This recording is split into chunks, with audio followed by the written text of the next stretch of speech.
As I've explored previously, drinking sugar water is bad for you. If you have people drink a glass of water with 3 tablespoons of table sugar in it, which is like a can of soda, this is the spike in blood sugar you get within the first hour. Our body freaks out so much, releases so much insulin, we actually overshoot, and by the second hour we're relatively hypoglycemic, dropping our blood sugar below where it was when we started out fasting.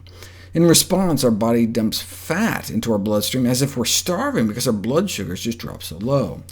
And the same thing happens after drinking apple juice. Here's what happens to your blood sugar in the 3 hours after eating 4.5 cups of apple slices. It goes up, comes down. But if you eat the same amount of sugar in apple juice form, about 2 cups, your body overreacts, releasing too much insulin. You end up dipping below where you started. The removal of fiber and the production of fruit juice can enhance the insulin response and result in this rebound hypoglycemia. What would happen, though, if you stuck those 4.5 cups of sliced apples in a blender with some water and pureed them into an apple smoothie? It would still have all its fiber, yet it still caused that hypoglycemic dip. The rebound fall in blood sugars, which occurred during the second and third hours after juice and puree, was in striking contrast to the practically steady level after apples.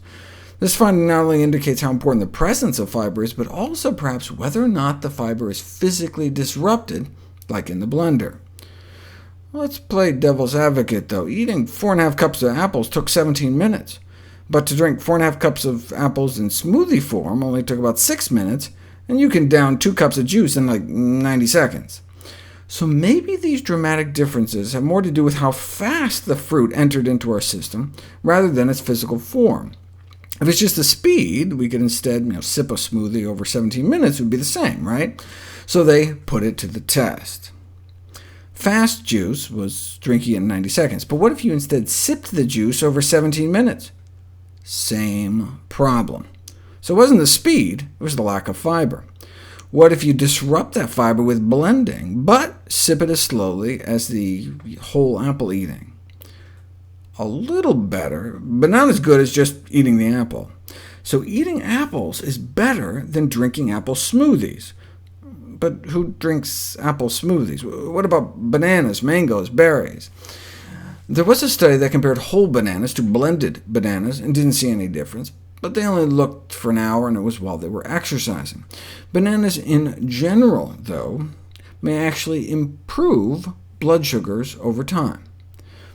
The same thing with mangoes, and this was with powdered mango. It can't get any more fiber disrupted than that. It may be due to a phytonutrient called mangiferin, which may slow sugar absorption through the intestinal wall.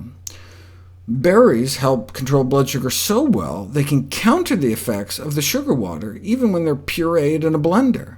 Adding blended berries in addition to the sugar water, and you don't get the hypoglycemic dip. You don't get that burst of fat in the blood. Drinking blended berries isn't just neutral, but improves blood sugar control. Again, thought to be due to special phytonutrients that can slow sugar uptake into the bloodstream. Indeed, 6 weeks of blueberry smoothie consumption may actually improve whole-body insulin sensitivity. So while apple smoothies may be questionable, a recipe like Mayo's basic green smoothie recipe, packed with berries and greens, would be expected to deliver the best of both worlds, maximum nutrient absorption without risking overly rapid sugar absorption.